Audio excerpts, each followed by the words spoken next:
Moonlight public school जलूस सालाना तकरीब के मेहमान खुसूसी principal high school Shahliya Amjad Ali Rahim थे।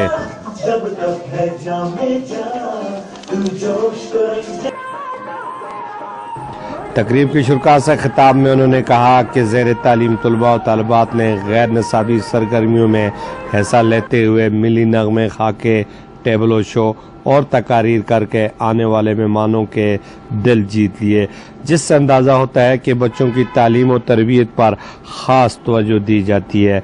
पोजीशन लेने वाले तलबा और तालिबात में अनामात तकसीम किए गए। प्रिंसिपल मूनलाइट पब्लिक स्कूल आशा बीबी ने मेहमान खुसूसी को अनाम से नवाजा और आमद पर शुक्रिया अदा किया। बोली कि यही बच्चे पढ़ लिख कल माशरे का करामत शहरी का किरदार अदा कर सकेंगे। वालिदैन बच्चों की तालीम पर खास नजर रखें। कैमरामैन गुलफराज अफजल के साथ मीर अफजल गुलजार, डिस्ट्रिक्ट मीडिया मानसरा।